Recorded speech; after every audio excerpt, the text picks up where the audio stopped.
Muito bem, pessoal, então vamos lá para mais uma videoaula nossa, né?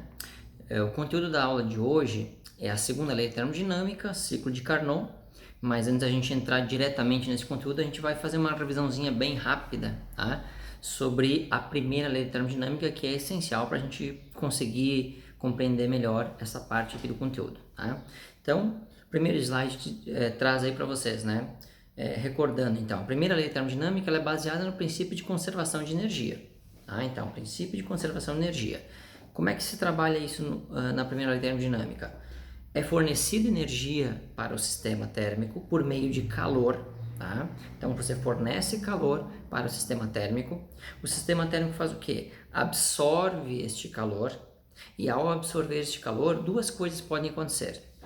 Ele pode aproveitar parte desse calor para variar a energia interna das partículas, aumentando a agitação e, consequentemente, aumentando a temperatura. A energia interna está sempre relacionada à temperatura, tá? E pode fornecer parte desse calor para fazer o quê? Para fazer com que as moléculas se distanciem mais umas das outras, aumentando o volume do gás. E ao aumentar o volume do gás, realiza trabalho. Tá? Então, quando a gente fornece calor para um sistema termodinâmico, ou varia a energia interna, ou realiza trabalho, ou faz as duas coisas ao mesmo tempo, que é possível também fazer as duas coisas ao mesmo tempo, tá? Realizar trabalho e variar a energia interna, certo? Então, basicamente, essa é a ideia da primeira lei da termodinâmica. A gente equaciona ela com a equação da primeira lei, que é calor é igual a variação da energia interna, ΔU, mais trabalho, tá? Muito bem. A segunda lei da termodinâmica, então, que a gente vai trabalhar agora, tá? A segunda lei da termodinâmica trabalha com a ideia de máquinas térmicas, tá? E aí a máquina térmica, ela tem um esquema, que é o esquema que está mostrado na figura do slide 2 ali, ó. Uma máquina térmica, basicamente, ela está dividida em três partes, que é o reservatório quente, a máquina térmica e o reservatório frio, tá? Então, como é que funciona a segunda lei termodinâmica? Também baseada no princípio de conservação de energia.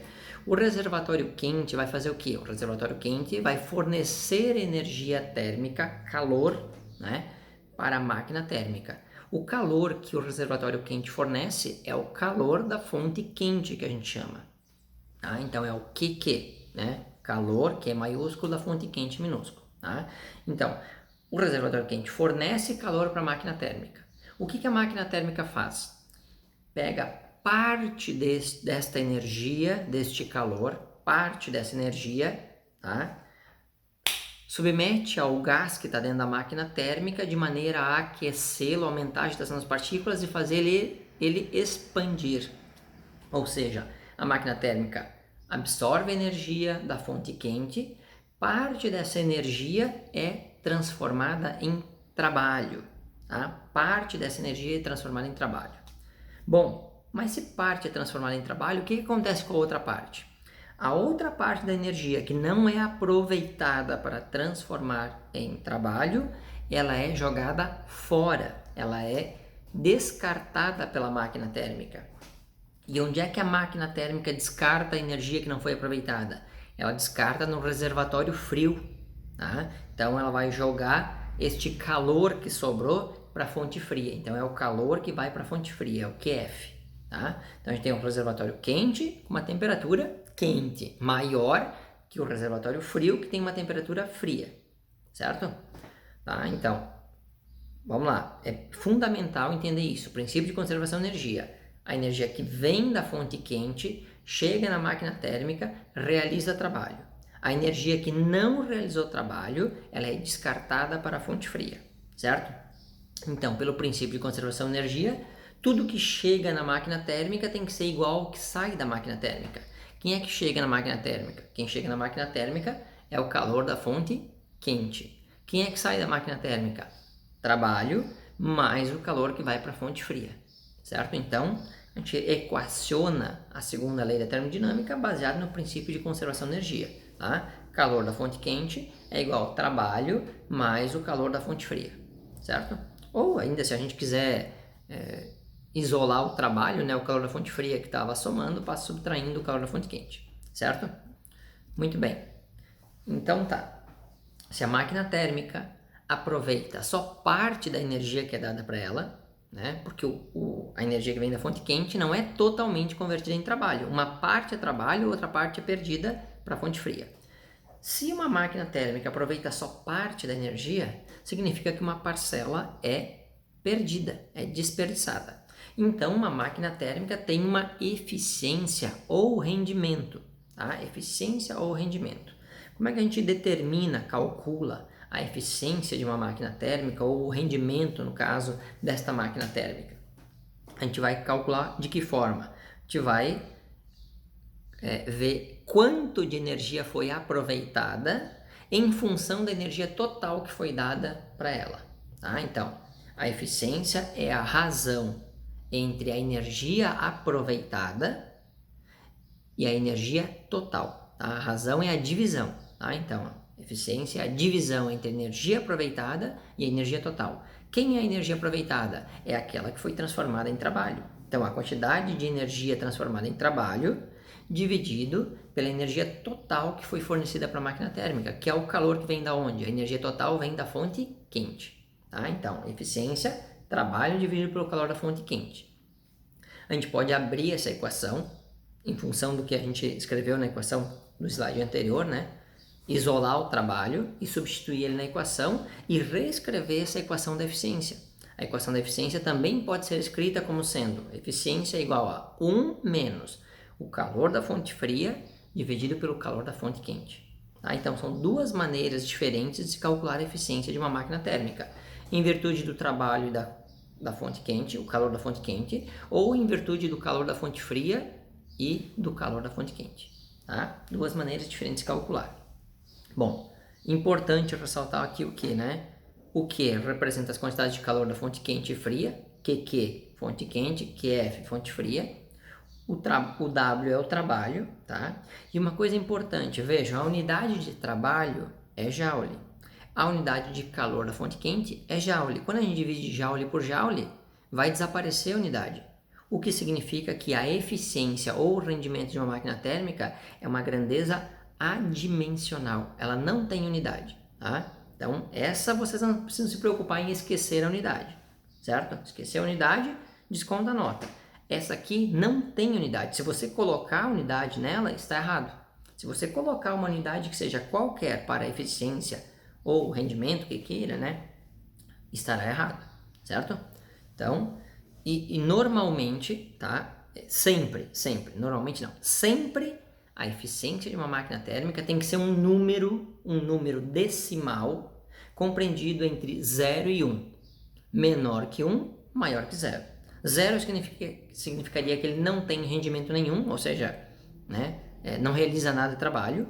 E 1 significa que ele teria rendimento máximo, 100% de rendimento. A gente já vai ver logo a seguida que isso não pode. Tá? Então, o resultado do cálculo da eficiência tem que ser um número entre 0 e 1, certo? Em geral, depois que você calcula esse número decimal, você multiplica por 100 e bota a resposta em percentual. Então, você vai lá, calcula e acha o rendimento da máquina térmica 0,6. 0,6 vezes 100 vai dar 60, e aí você bota o símbolo de percentual. Então, 60% o rendimento da máquina térmica. Ok? Vamos lá. Enunciado da segunda lei de Kelvin-Planck. Tá? Então, diz ali o seguinte, ó, segundo Kelvin-Planck, são dois cientistas, né, que estudaram a parte da termodinâmica. Tá? Então, segundo Kelvin-Planck, é impossível que uma máquina térmica que opere em ciclo não produza outro efeito que o de extrair calor de um reservatório e efetuar uma quantidade equivalente de trabalho. Tá? O que esse texto, de uma linguagem não tão simples de compreender, quer dizer? Tá? Ele quer dizer o seguinte, gente, tá? Não existe máquina térmica cujo rendimento seja de 100%. Não existe, tá? Ou seja, não existe máquina térmica que seja capaz de converter toda a energia da fonte quente em trabalho. Isto é impossível, tá? Então, uma parcela da energia da fonte quente será convertida em trabalho.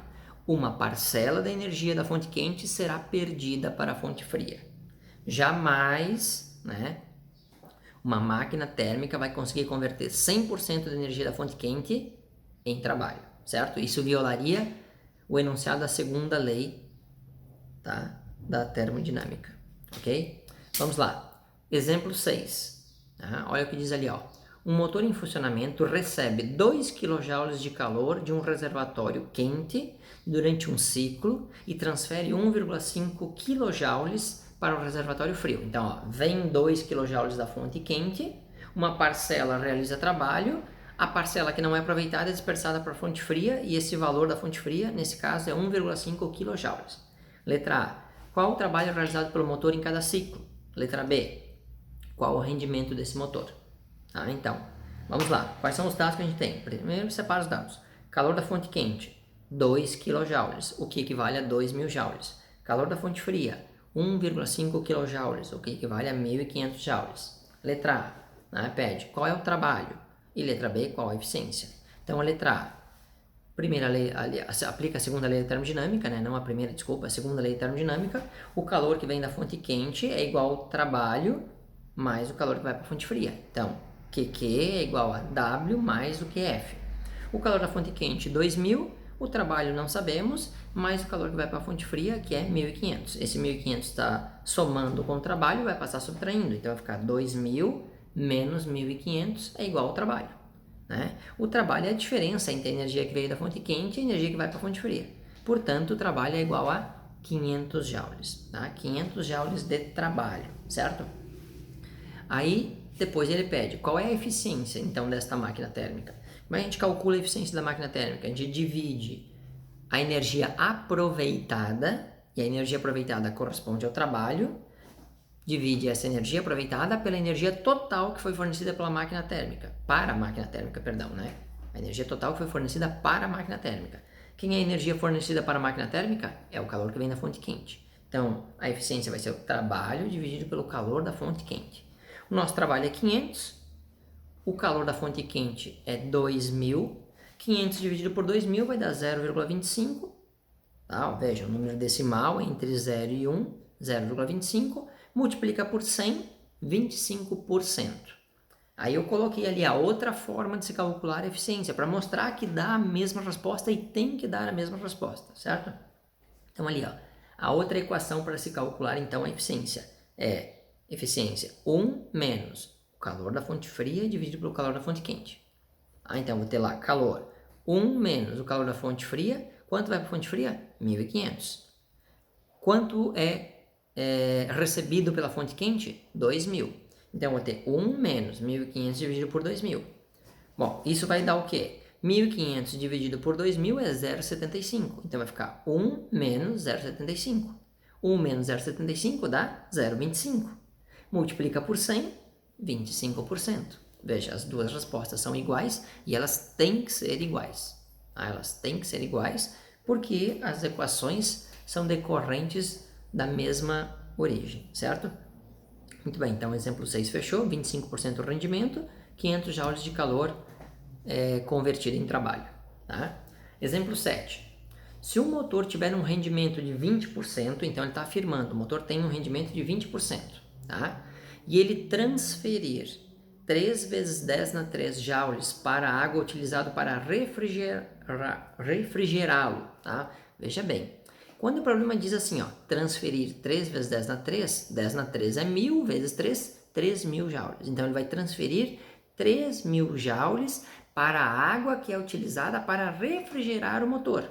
Veja, a água utilizada para refrigerar o motor vai ser a nossa fonte fria. Tá? Então, 3.000 joules é a energia transferida para a fonte fria, certo? Então, ele pede ali, ó, quanto trabalho será realizado pelo motor? Tá? Então, eu tenho rendimento, eu tenho energia transferida para a fonte fria, eu quero saber qual é o trabalho realizado. Aí eu botei ali uma dica, né? Dica, primeiro, encontrar a quantidade de calor recebida do reservatório quente, certo? Então, nós vamos lá, vamos aplicar a equação da eficiência. Com esses dados que o problema deu, a eficiência, o calor da fonte fria, eu não consigo chegar diretamente ao valor de trabalho.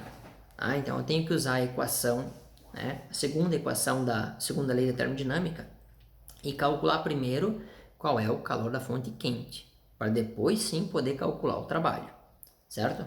Então vamos lá, a eficiência vai ser o quê? 1 menos o calor da fonte fria dividido pelo calor da fonte quente, certo? Então, substituindo a eficiência, o problema deu 20%, transforma em número decimal, senão dá problema sério, tá? Então, 20% é 20 dividido por 100, por isso que se chama 20%. 20 dividido por 100 é igual a 0,2. 0,2 é igual a 1 menos o calor da fonte fria, que o problema forneceu, 3 vezes 10 na 3 é 3.000, dividido pelo calor da fonte quente, que a gente não sabe, tá? Então, agora a gente vai ter que dar um jeito de isolar esse calor da fonte quente, tá? E aí vem algumas dificuldades matemáticas que os alunos encontram, tá?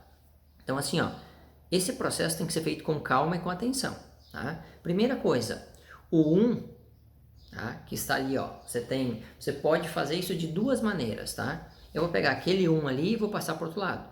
Ele passou para o outro lado, ali, quando ele passa para o outro lado, ele vai passar subtraindo. Então, vai ficar 0,2 menos 1 igual, o sinal negativo daquela outra parte permanece lá. Menos 3.000 dividido pelo calor da fonte quente. 0,2 menos 1 é igual a menos 0,8. Tá? Menos 0,8 igual a menos 3.000 dividido pelo calor da fonte quente. Certo?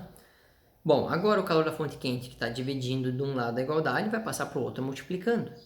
Então, eu vou ter menos 0,8 vezes o calor da fonte quente igual, o que sobrou do lado de lá? Menos 3.000, certo? Como que eu quero calcular o calor da fonte quente, o menos 0,8 que está multiplicando passa para o outro lado dividindo. Veja, não muda de lado, aquela história, muda de lado, muda o sinal, não é verdade. Quando muda de lado, muda a operação matemática.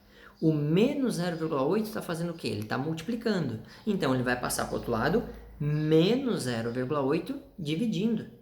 Ah, então, o calor da fonte quente vai ser quem? Vai ser menos 3.000 dividido por menos 0,8.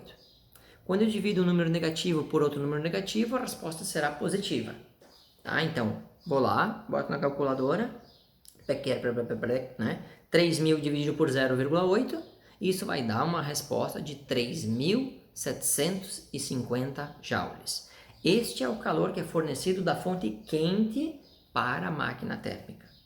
Agora que eu tenho o calor da fonte quente, tá? Aí eu aplico a equação e calculo qual é o trabalho realizado pela máquina térmica, né? Baseado no quê? Baseado no princípio de conservação de energia. Toda energia que chega na máquina térmica tem que ser igual à energia que sai da máquina térmica.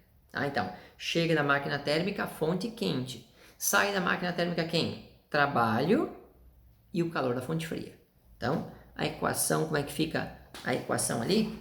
Da segunda lei de termodinâmica, o calor da fonte quente é igual ao trabalho mais o calor da fonte fria.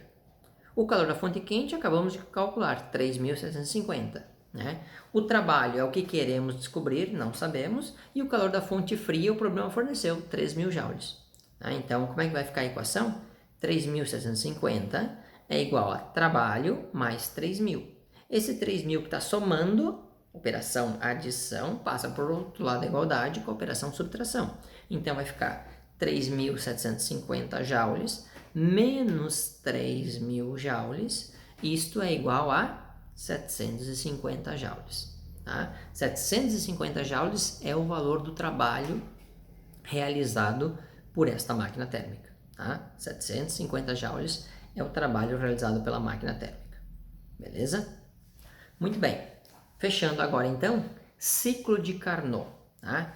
Sadi Carnot foi um cientista, né, que descreveu o funcionamento teórico de uma máquina térmica operando num ciclo ideal, tá? Um ciclo ideal reversível que obtinha o máximo rendimento possível.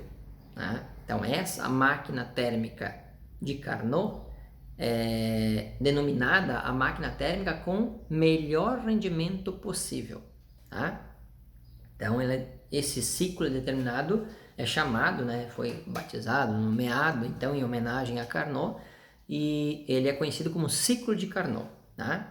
O ciclo de Carnot, basicamente, ele funciona com duas transformações isotérmicas. Lembrando, transformação isotérmica, temperatura constante. Então, são duas transformações em que a temperatura não muda. Se não muda a temperatura, vai mudar pressão e volume. Tá? E duas transformações adiabáticas. O que é uma transformação adiabática? É aquela em que o sistema não recebe calor e não perde calor. Não há troca de calor. Tá? Se não há troca de calor, então o trabalho é convertido em variação de energia interna. Certo? Muito bem. Então, e essas duas transformações isotérmicas e duas transformações adiabáticas, elas ocorrem de maneira alternada. Uma isotérmica, uma diabática. Uma isotérmica, uma diabática. Tá? Muito bem. Então, aqui uma observação, né? O rendimento da máquina de Carnot é o máximo rendimento que uma máquina térmica pode ter. Tá? O maior rendimento possível de uma máquina térmica seria se essa máquina térmica operasse pelo ciclo de Carnot. Contudo, ela não pode violar a segunda lei da termodinâmica, então esse rendimento máximo, ele é máximo, mas ele não pode de jeito nenhum chegar a 100%. Tá? Então, cuidado com isso, tá, gente? Jamais o rendimento pode chegar a 100%. Quem dirá superior a 50%? Na máquina térmica com rendimento de 150% não existe, nem a de 100% existe. Quem dirá uma máquina de 150% de rendimento? Então, cuidado com essas coisas, ok? Vamos ver então o detalhe aqui, o diagrama PV, né? Que é o gráfico pressão versus volume do ciclo de Carnot. Então, a gente tem o eixo vertical da pressão, o eixo horizontal do volume. Tá? Então, nós temos ali 4 transformações, né? 4 processos. De A para B, de B para C, de C para D e D voltando para A para fechar o ciclo. Senão não é um ciclo, se não fechar não é um ciclo. Tem que voltar ao ponto inicial. Então, de A para B a gente tem uma transformação isotérmica. Veja que aquela curva ali é a isoterma T1. Tá? E olha, observe, ela está na cor vermelha porque a temperatura da isoterma T1 é maior que a temperatura da isoterma T2. Isso é uma regra. Sempre a curva que estiver mais acima, mais afastado do eixo horizontal, terá maior temperatura.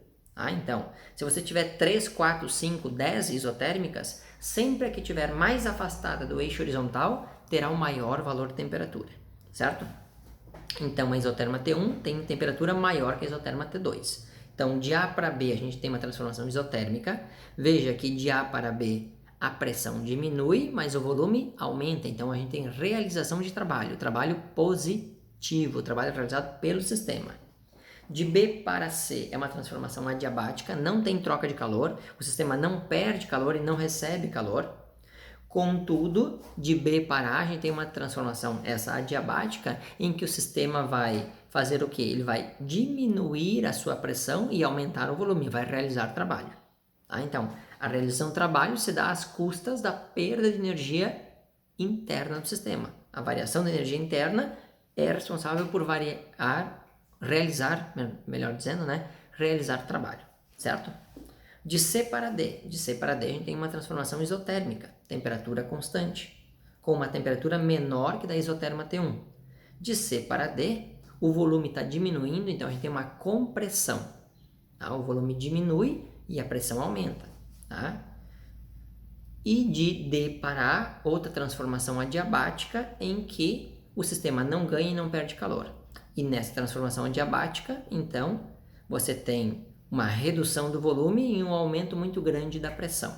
Né? Se aumenta a pressão sobre as partículas se agitam mais intensamente, aumenta a temperatura. Por isso que de D para A passa da isoterma T2 para a isoterma T1, cujo valor de temperatura é maior. E aí fecha o ciclo, e aí o ciclo se repete. Né? Por isso que é um ciclo, ele fica se repetindo. Certo? Muito bem. No slide seguinte, aí tem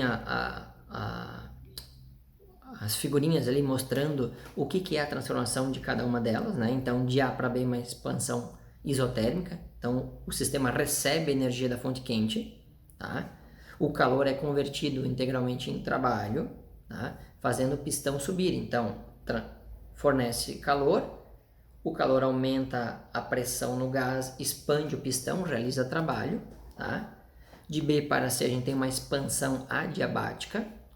O sistema deixa de fornecer calor, mas a energia que tinha sido fornecida ainda é suficiente para fazer com que o gás aumente o seu volume, tá? Sem receber energia agora. Então, uma expansão adiabática ainda realiza trabalho, tá?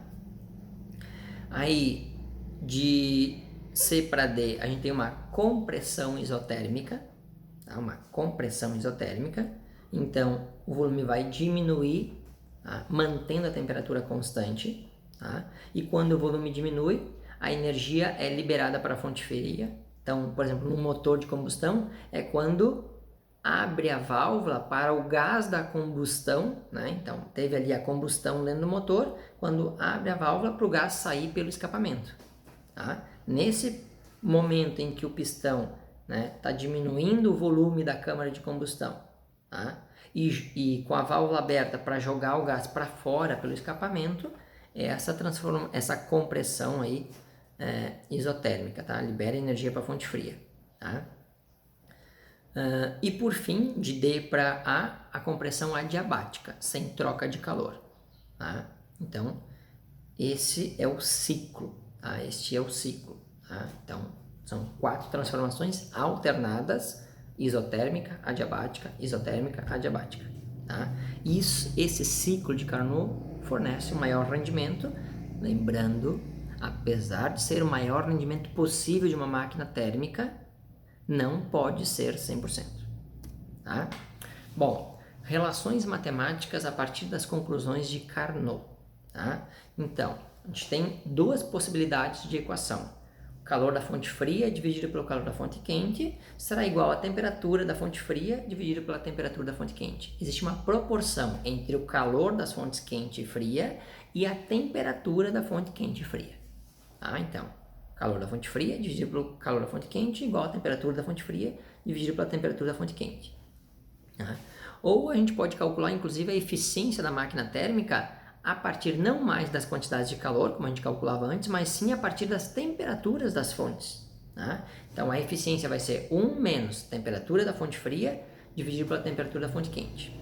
E aqui tem um cuidado muito especial que tem que ser tomado, gente. Tá? As temperaturas obrigatoriamente devem estar na escala Kelvin. Então, qualquer que seja a temperatura tem que ser convertida para Kelvin. Se o problema fornecer para você a temperatura 30 graus Celsius, 300 graus Celsius, tem que converter para a escala Kelvin, senão absolutamente tudo vai dar errado, tá? Como é que eu transformo a temperatura de Celsius para Kelvin? Então, está ali a equação mostrada para vocês. A temperatura na escala Kelvin será a temperatura da Celsius mais 273. Então, se eu tenho 30 graus Celsius, soma 273. 303 Kelvin, certo? Lembrando que Q é o calor da fonte quente, tem que ser maior que o calor que vai para a fonte fria, tá? QF é o calor da fonte fria. TQ, né, a temperatura da fonte quente, tem que ser maior que a temperatura da fonte fria. E a eficiência é dada em percentual, ok? Então, essas 2 relações matemáticas possíveis. Vamos lá. Exemplo 8. Olha o que diz lá, ó.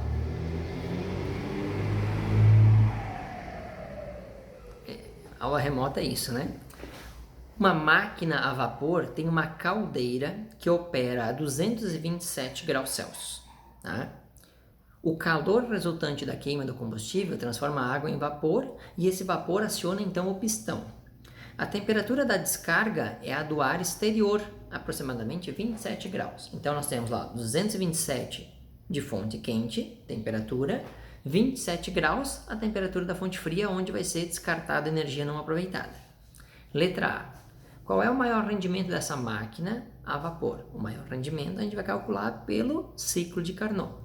B. Determine o trabalho máximo que a máquina pode executar em cada ciclo de operação se ela absorver 200 joules de calor do reservatório quente durante cada ciclo. Então vamos lá. Primeiro, os dados. Temperatura da fonte quente, 227 graus Celsius. Tenho que converter para Kelvin. Como é que eu faço? Soma 273. Então 227 mais 273, 500 Kelvin. Temperatura da fonte fria, 27 graus Celsius. Mais 273 é igual a 300 Kelvin. Aí ele pede letra A, eficiência máxima. Letra B, qual é o trabalho máximo realizado por essa máquina se ele absorver 200 joules de calor da fonte quente. Então, o calor que vem da fonte quente, 200 joules. Quanto que ele vai realizar de trabalho? Então, vamos lá. Letra A.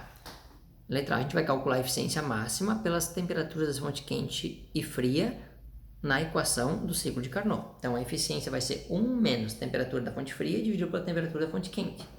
Então, a eficiência vai ficar 1 menos temperatura da fonte fria em Kelvin, 300, dividido temperatura da fonte quente em Kelvin, 500.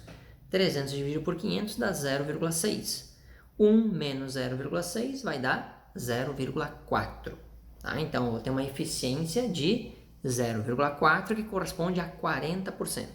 40% de eficiência desta máquina térmica. Letra B. Então, para calcular o trabalho máximo, a gente vai aplicar a segunda lei da termodinâmica, né? Princípio de conservação de energia. A energia que vem da fonte quente é igual à energia aproveitada pela máquina térmica, que é o trabalho, mais a energia desperdiçada, que é o calor que vai para a fonte fria. Então, QQ é igual a trabalho mais QF, certo? Muito bem, então nós vamos ter lá, ó, o trabalho máximo vai ser então o calor da fonte quente, né, o calor que vem da fonte quente, vezes a eficiência, o rendimento dessa máquina. Porque olha só, se eu já calculei a eficiência na letra A, 40%. 40% da energia é aproveitada, 60% é desperdiçada. Então, se eu sei quanto vem da fonte quente, eu calculo 40% dessa energia para saber quanto que ela aproveitou. Então, eu vou ter lá que o trabalho máximo realizado por essa máquina térmica vai ser o calor da fonte quente que o problema forneceu, 200 joules, vezes a eficiência que eu calculei na letra A, 40%, né? Então 200 vezes 0,4, e 200 vezes 0,4 vai dar 80 joules de energia aproveitada na forma de trabalho, tá? Na forma de trabalho, certo? Muito bem, então. E com isso, né, a gente fecha esse exemplo 8, tá? E fechamos também o conteúdo desta aula, que é segunda lei da termodinâmica, ciclo de Carnot, tá? Vocês vão ficar com 8 exercícios para fazer sobre esse conteúdo, né, sobre essa parte do conteúdo, e com isso a gente fecha a unidade de termodinâmica, tá? Na próxima semana já começamos a unidade de eletrodinâmica, eletromagnetismo, certo? Bom, então, até a nossa próxima aula, né? Dúvidas sexta-feira no nosso encontro semanal aí, sempre no mesmo bate-canal e no mesmo bate-horário, né? O link vai com o material das 8 às 9h30. Beleza, pessoal? Tudo de bom para vocês, cuidem-se, boas atividades aí, até a nossa próxima aula. Valeu, abração!